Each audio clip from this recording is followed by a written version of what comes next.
may-ari ho ng motor, lahat. Lahat po, lahat. Kuya, pakitawag na lahat ng may-ari nito. Kundi, i-impound na namin ito. Kung hindi mo mabaho dito, pupunin namin ito. Tingin na ganon? Kahit hindi umaandar tsaka wala sa kalsada, pwede impound? Nananawagan ho ako sa mga content creator na legal dyan. Sino yung last time na nag-react sa akin? Nakala mo sino? Yung Attorney Ace Randolph Purado ba yun? Paki-explain naman to! Paki-explain naman to! Tingin na motor hindi umaandar, wala sa kalsada, impound, binabagaan siya?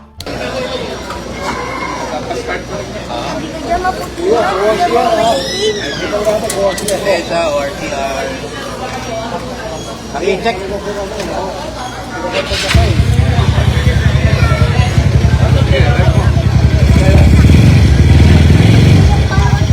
Parang judging time sa NGO. Anong premyo niyan, boss? Anong premyo ng champion dyan? King ina, sige, may motor ka na may maingay na tambucho kasi nakapanggilid or kargado or stock lang pero nakatambucho tas aftermarket na yung tunog. Tas di mo naman ginagamit at this moment. Pinastart sa'yo kahit wala sa kalsada para hulihin ka ang puta. Ano yan?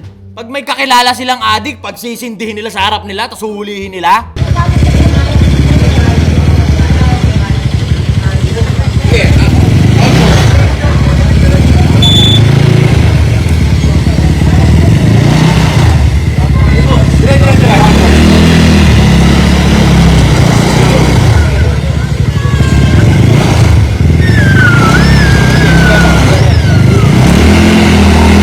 Final battle talaga ng loudest pipe. Di ba? Hindi ko talaga maintindihan to, Valenzuela. Anong katarantaduhan to?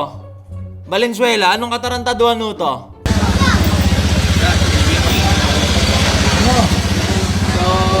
Standard SOP, mga kabayan. Orsial, labas.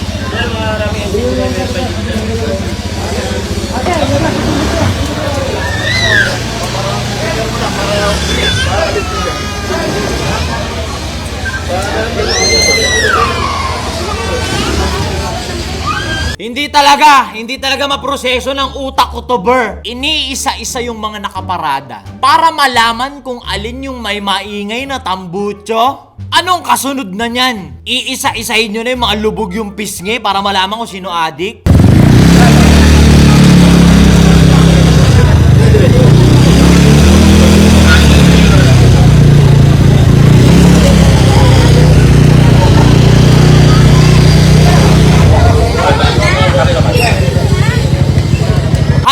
Isa-isahin yung mga motor na nakaparada para malaman lang kung sino yung di pasok yung decibel na tambucho. Pero hindi magawang isa-isahin yung mga bahay sa Forbes Park para malaman kung sino yung nagnakaw dun sa kaban ng bayan. Okay inang bansa to, tambuchong maingay bawal.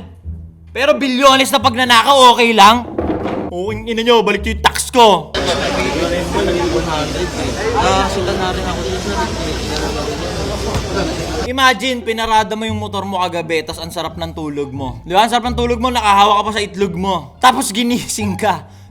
Pre, si Mayor ando sa labas. Parinig daw ang tambucho mo. Bubuhatang circuit concept. King ina, ginising ka nang wala sa hulog. Di ka pa nag-aalmusal. Tinikitang ka pa ang pota. Sarap! Hindi ho ako magmamalinis dito sa bagay na to. Gawa ng ako ho, panate ko rin ho ako ng maingay na tambucho. Mapamotor o sasakyan.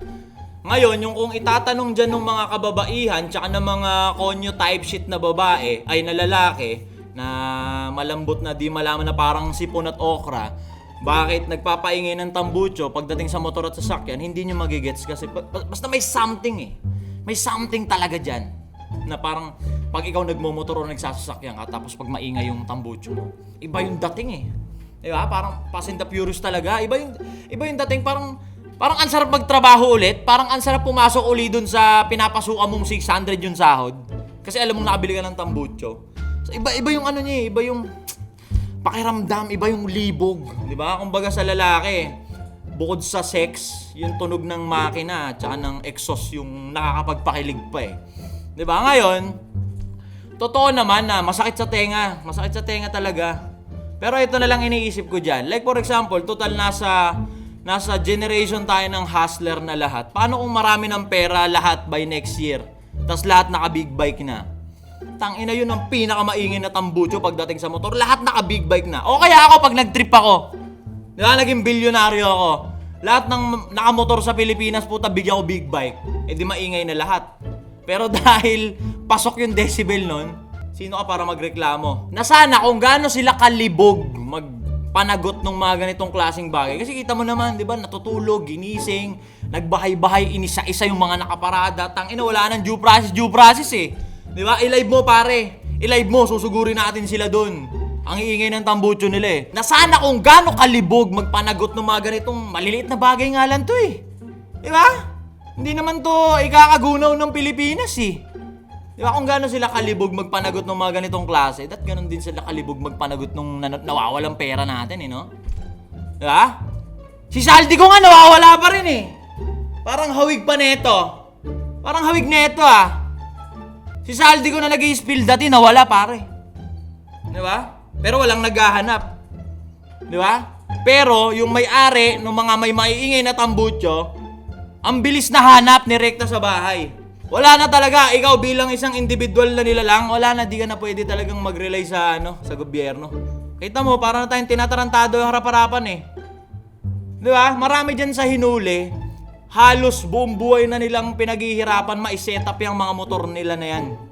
Diba? Mahulugan yung mga motor nila na yan. Diba? Tapos sila yung binabagaan siya. Pag may checkpoint, yung mga nakasasakyan, di hinaharang, yung mga nakamotor.